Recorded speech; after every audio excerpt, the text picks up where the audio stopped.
Good morning, everyone, and welcome to Political No Brainer, the podcast where we move way past winner takes all politics and into real conversations. I'm Jeffrey Rabinowitz, and this season we're bringing in voices from all sides to challenge assumptions, bridge divides, and build a better understanding of today's biggest issues.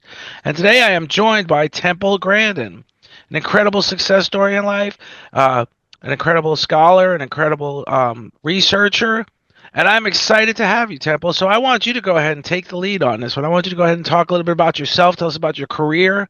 I have some questions, but of course I want you to do most of the talking because it's great to have you. Okay, you probably want to talk about autism too, some? I do. I want to talk about autism. I want to talk about your journey as far as as far as beating autism and becoming the success you have, the great scholar and professor and researcher you've become. Because I think children with autism, we generally in the past few months have heard the term Earth's valuable minerals. I think autistic children are a valuable part of society, and I don't think we don't take advantage of their abilities because we don't harvest them correctly. We don't. Well, the thing in my book, I've written a lot of books, and there's a lot of famous people like Einstein, who was probably autistic, no speech till age 3. Bill Gates has a new book out now called Source Code, where he talks about that he's probably on the spectrum. Um, Lots of scientists, mathematicians, artists, probably on the autism spectrum. Now, it's a very big spectrum. At one end of the spectrum, you might have Einstein. At the other end of the spectrum, you may have somebody that does not speak and cannot dress themselves. You see that you have a very big range. Now, when the kids are little, and I was one of these kids, they can look very severe. When I was 2.5, I had no speech, constant tantrums, screaming, sit all day, rocking, spinning things, all the symptoms. And I was very fortunate to get into great early education by 2.5, with emphasis on learning speech. The other thing was a big emphasis on was learning how to wait and take turns at games, all different kinds of games. Really important thing to teach autistic kids. And then also skills like eating with a spoon, using utensils. And one of the things I want to credit my success with is I've had excellent teachers all the way, starting with my speech teacher. Then my mother taught me to read at age 8. I did not read. The whole word technique for reading did not work with me. What worked was reading books out loud with phonics. And within one semester, I went from no reading in 3rd grade to 6th grade level reading. I had a great 3rd grade teacher, and then I was a bored student in high school, got bullied and teased, and had no interest in studying. And I want to credit my science teacher with getting me motivated to study by giving me interesting projects. And then I realized that studying was a pathway to becoming a scientist. Also, I got interested in the cattle industry when I visited my aunt's ranch in Arizona. And then Anne, who ran the ranch, was another important mentor. And then later on in my career, there was a building contractor who seeked me out to design facilities. He Wow. showed me how to start a business. These people were all important mentors very, very early in my career. I want to make sure I give them credit. That's incredible. And so you know what's interesting, and I didn't think of this before we just talked. Now we talked yesterday. I had enormous challenges learning to read, and the teachers told me I would never know to read. They chalked it up to my dyslexia. My dad actually taught me how to read in just that way, just like you said. He would get books, and I became a really serious reader. I actually one of the things me and my dad used to do together is go to the library on Saturdays, and I always remember. And I think I've told this story on the podcast before. The one thing I would read is newspapers because there was no Google back then. I'm not a Yeah, young that's man. right. Yeah. Yeah, I was learning to read on things like The Wizard of Oz. right. So Let's I start with love newspapers, and they were in the corner of the library hanging on sticks, and and that's how I became a current events wonk. And I know people saw some ability in me, but I don't, and I may be on the spectrum for all I know. It was never identified, but um.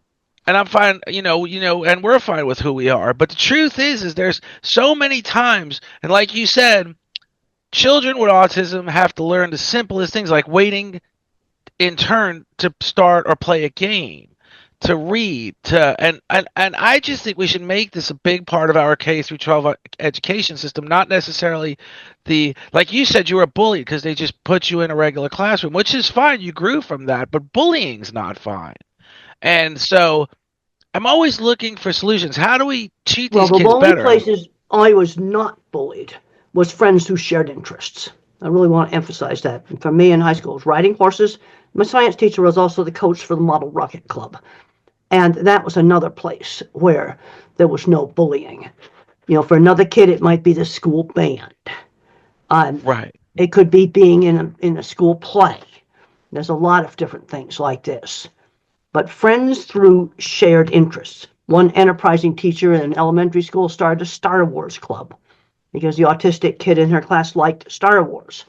And that was a way to get that to get friends for that kid.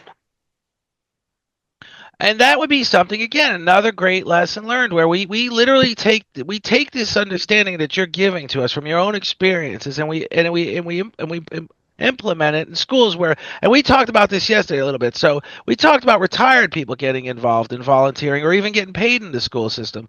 And that, for example, like you said, that one elderly person that's sitting home bored out of their mind right now could be in a school making great use of themselves and maybe start a Star Wars club or maybe start a small rocket Well, club. And exactly. Another thing we've got a big problem with. The research is very clear on the importance of early intervention. I was in a great program by 2.5, and just had two teachers in the basement of their house in a housing development. There's two older, really, really good teachers. And and right now we've got kids that with no speech on a 2-year wait list. That's absolutely unacceptable. Like a 3-year-old shouldn't be waiting 2 years. Well, let's get some of these retired teachers to come in and play games with these kids. Teach them how to wait and take turns. We can call it library play or church play or something like that, because we've got to get working with them. We should have some retired teachers come in and teach a science class or teach the art class in a school. We need to tap into the resource of retirees. absolutely, and that's a huge resource that would make a huge difference in their Oh, lives as absolutely. well. And Absolutely. so reflecting on another life experience, I remember a friend came over to my house. I live in a bit of a rural part of Florida and have a big backyard. She had an autistic child, like you said, communication skills. He literally back then, this has been years now, he had sort of like what looked like an Apple iPad, but it was a primitive Apple iPad. It was his way of communicating. He it was helps him communicate. And we were playing some video games and he liked that. And then we went in the back and we were playing soccer. Well, he couldn't make heads or toes of soccer, so I got him a broom, and he was able to hit the ball with a broom, and we called it broom ball. We like created a game, Okay, well, and that's he just great. loved it. So just thinking of that I've never been athletic. Maybe some of these elderly people have never been athletic, but who knows what game they could play with these kids that would intrigue these Well, kids. that's right. And I was kind of klutzy. I never got really good at any sports. That tends to be an issue with autistic kids. But when I was in high school and I was bullied, the one place I was not bullied was volleyball. I actually got decent in that. That's Uh, beautiful. yeah, and another kid is basketball. Try different things. Now, one of the things that was interesting with both me and Bill Gates is a lot of our upbringing was very similar. When we were young, 8 and 9 years old, we both had to be party hostesses and hosts at parents' parties, where that teaches you how to talk to people. Like when the guests came in, they had to be greeted at the door. Another thing is we both did was selling things for charity. That taught you how to go up to people and talk to them. Those were important, very important things to learn, because there's a scene in the HBO movie where I go up to the editor of our State Farm magazine and I get his card, because I knew if I wrote for that magazine, that'd be really good for my career. And I had the guts Wow. to go up and get the card. That's what selling candy for charity can do for you. It And creates it's communication simple skills. things that people can do. Things like the party hostess, they can sell candy for their church charity or whatever, and they're things that cost almost nothing to implement. And there's a lot of talk now about increases in autism. Um, Now, kids with speech delay have always been around, and they used to just label them mentally retarded. That's what they did. Also, the diagnostic guidelines have changed over the years. In the 80s, to be labeled autistic, you had to have speech delay. Then in the early 90s, they came out with Asperger's syndrome, which is socially awkward, no speech delay. Then in 2013, they merged it all together. So you get into a situation is when does slightly geeky and socially awkward get labeled autism? You see, in the mildest forms, it would just be a personality variant. But I think another thing that's led to the increase is we don't teach social skills the way we used to. And I'm realizing now, and especially after reading Bill Gates' book, the importance of doing the party host and hostess thing. Also, all the screen time. That's made things worse. So the slightly geeky person is a bit more geeky and gets a label. I think that's Right. another thing that's The video time. well, all the video time we got to get kids out doing real things. I mean, I have a very nice field in between my condo and the school, totally away from the road.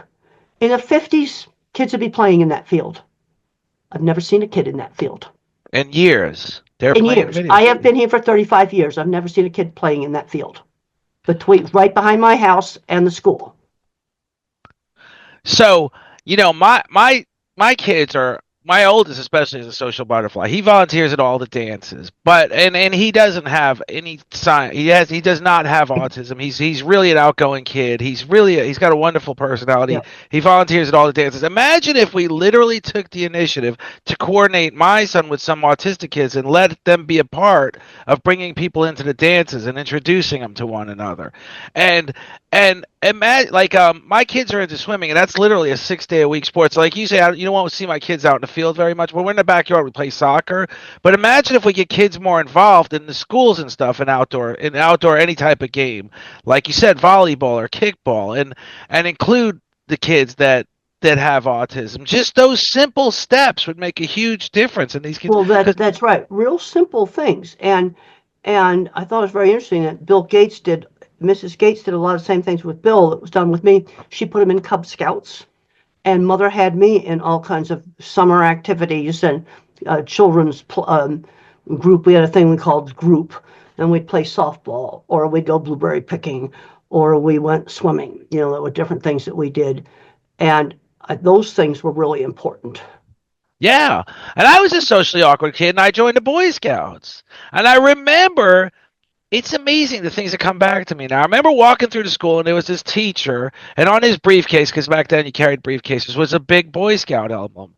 And I literally, like you said, I didn't like talking to people. It took all the courage I had to walk up to this man and say, "Hey, are you a Boy Scout leader? I want to join the Boy Scouts." And he said, "Yes." He gave me a form. I told him, the only reason I want to join Boy Scout, he said, just want to camp. My parents aren't campers. He said, "You could camp." He said, "You got to show up for a meeting." And it became a significant part of my younger life where we camped, we fished, we swam. There was a hill with railroad ties that we used to run, and I ultimately became semi more athletic than ever before just joining an organization like that. They were all open minded to me, and I started to talk to kids. Now I talk to everyone. Obviously I do a podcast, but it really changed my life. No, and there's been a lot of things where scouting has been a really good activity for individuals on the spectrum. But we got to start working with these kids young. I also do a lot of talks to business people. I just was doing a talk yesterday in Denver to a company that does insurance. And I said, we need the skills of people on the autism spectrum. And when you're on the fully verbal end of the spectrum, there's kind of three kinds of skills you get. There's kind of three different types of autistic people. And I discuss it in my book, Visual Thinking. The hidden gifts of people who think in pictures, patterns, and abstractions. I'm an object visualizer. I'm an extreme visual thinker. That's made me good with animals. It's made me good with designing things because I see it. And then another kind of thinking is the visual spatial pattern mathematical thinker. And there's some autistic people that are extreme mathematicians. Now, you're not going to find an extreme mathematician, an extreme object visualizer that can see how mechanical things work in the same person. And then you talk about so-called normal people, they can be mixtures.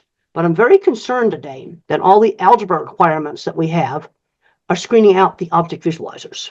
I've done a lot of work in construction, designed a lot of equipment for the beef industry, and I worked with people that had big machine shops that were absolutely autistic. They could not do algebra. Right. We need these minds, and I know people that are like they have big construction companies and a corporate jet, started out a little tiny shop, and they can't do algebra. And I'm worried that they wouldn't be able to graduate from school today. And we need these skills Because as I travel around, I'm finding broken elevators and broken escalators everywhere. It's because there's nobody to fix them. They're playing video games in the basement, probably on an autism diagnosis. And the worst things that schools ever did was taking hands-on classes out of elementary school. I was doing shop in fifth grade. I was sewing things with a toy sewing machine that sewed in fourth grade. First grade, we were doing clay. And in my generation, we made ashtrays. And I know never would do that today. But that was one of my first craft projects. They'd be candy dishes now. So I love Play-Doh. When my kids were small, I used to go to Walmart and buy 6 or 8 things at a time, different colors, and we would, and I just, and it's like you said, that's changing. We call it BOCES where I'm from. In New York, they called it BOCES. These vocational schools of all sorts, plumbing and stuff, and they took it all out of the school system, and I never understood why they did that. But it's really a place where we actually do a podcast with a gentleman. His name is Daryl Blackall. He runs the Orlando Workforce Academy, and this is what these kids do after they get through high school, and they can't do algebra, and they can't possibly graduate because, like you said, these are expectations they simply can't meet. Then they go to his school and they do an AB schedule, or they get a job in something they actually can do, and they can earn grades as a part of doing that job and also showing up for school, and they get a real high school diploma. So these alternative education things are something we need Well, to we need to be examine. doing these things because I talked to a veteran I sat next to on a plane, found out that she could not do algebra, flunked out of college. I could not pass an algebra class today, and I've designed a lot of equipment and done a lot of different things. And she went and enrolled in the Army, and she took the mechanical aptitude test, aced it. They basically said to her, you have one job. You fix airplanes, or you fix airplanes. That's what you're going to be doing. You see, in mechanical aptitude is not something that our educational system values. And I don't understand why, because it's an incredible. It's like you said, you go to places, you see broken escalators for 2 weeks at a time. When the malls used to be a popular thing, this isn't something new. So when malls used to be something you do during the day, this is, I'm 60 years old. This is 20, 30 years ago. Yeah, and I'm 77 years old, so Yeah, we're not getting younger, but I remember the no, we're escalators not. were always down. And the fact of the matter is, like you said, that's a skill that will never go away. I don't care what, elevators will never go away. The And these are elevators are going to be mechanical forever. And the thing is, the people that go into the very high-end skilled trades, they're going to be laughing all the way to the bank. And the right. other people are getting laid off because of artificial intelligence. Right, that's true, and like you said, those kids, some of those kids, or a majority of those kids, I don't know what the percentages are, could be autistic and be great at these careers, and we don't see these moments, and we don't see these opportunities. We see Well, them as a push the kid aside. He'll stop showing up for school eventually. What does he the need a thing high school that diploma another for? thing that worries me, and I talk about in my talks, and I'm working in the food industry, is this very specialized equipment that we have to buy from high wage countries like Holland, for example. If you want to build a chicken processing plant today or a pork processing plant, you have to buy all of the specialized equipment from Holland. A lot of it comes out of Italy, Germany, Denmark, high wage countries. Well, this is the price for taking out the shop classes. See, in Europe, at ninth grade, you can go tech or university, and they don't stick their nose up at tech. You're talking about complicated equipment. It's all mechanical equipment.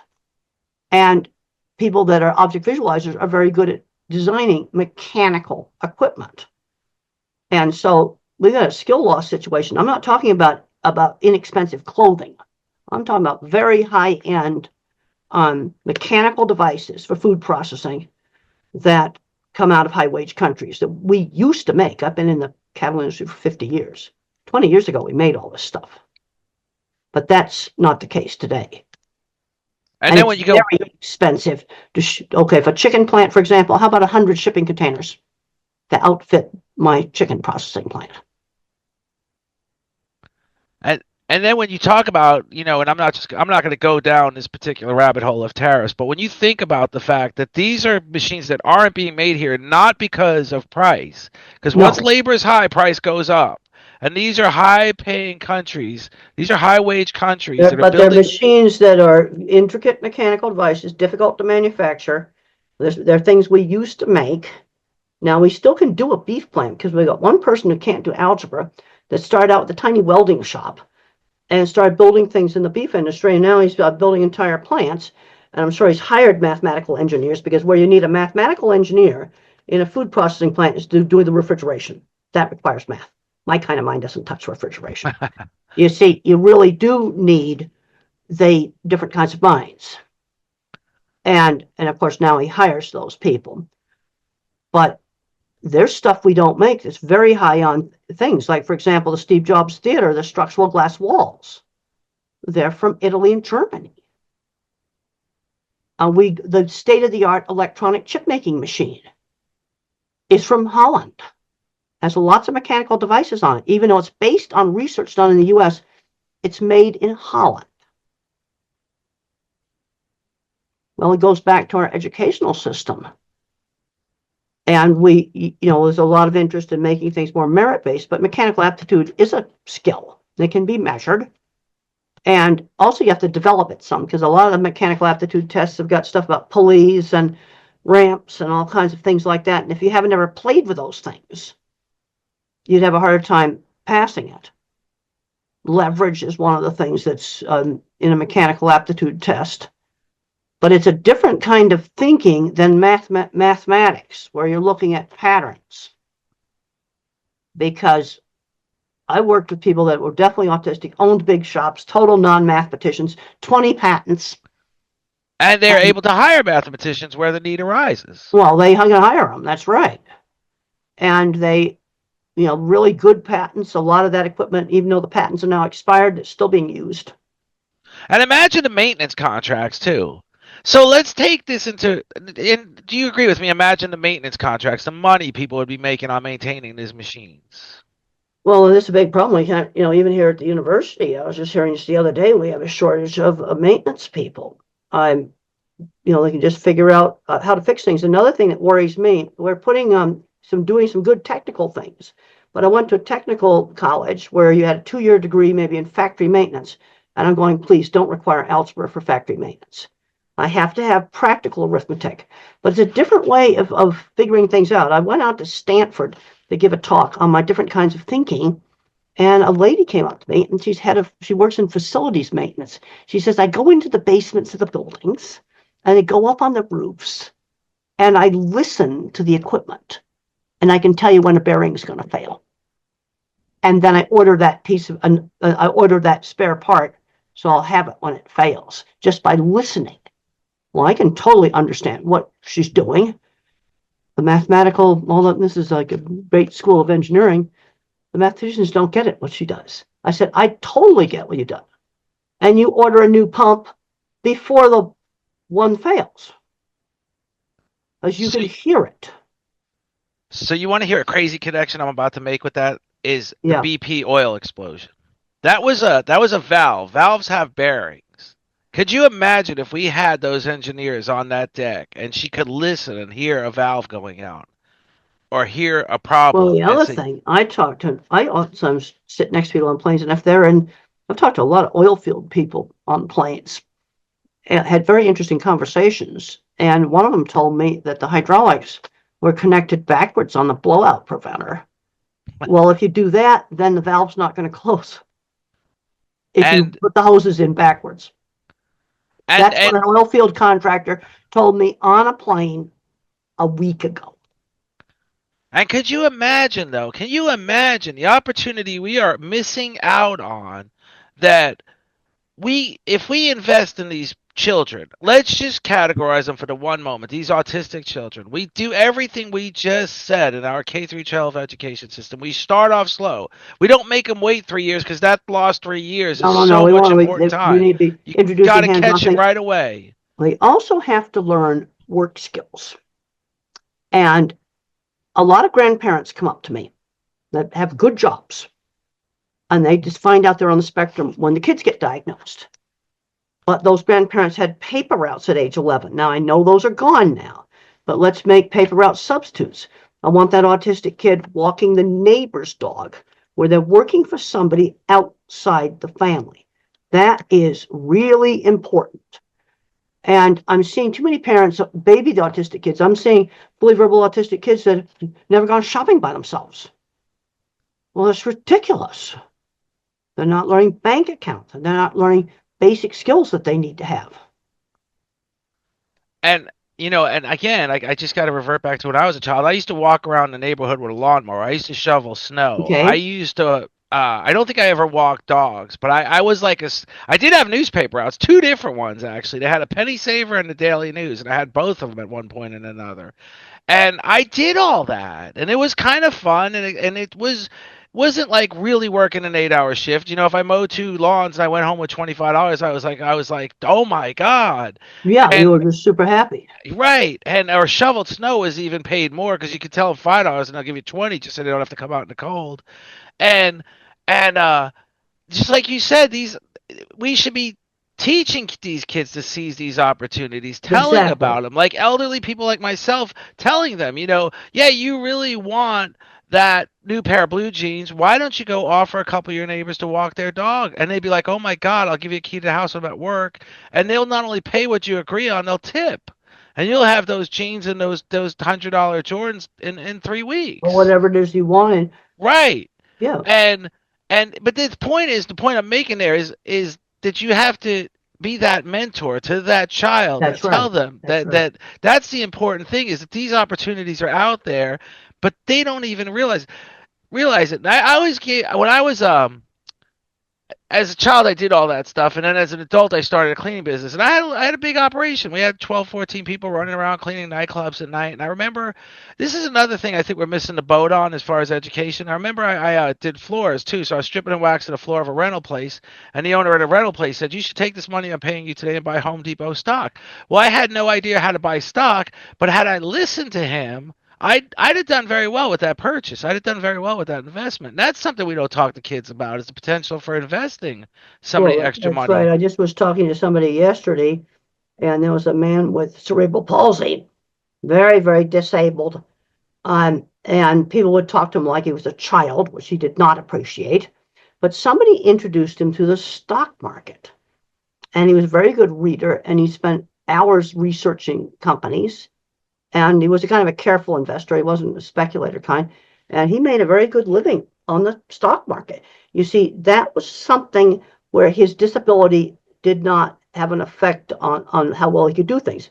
In fact, Stephen Hawking, the famous scientist, said to the New York Times right before he died, concentrate on those things. Your disability doesn't prevent you from doing well. And he could do um, math in his head super well. And this guy with cerebral palsy was very, very good with the stock market. And he'd read all these business publications, great reader, then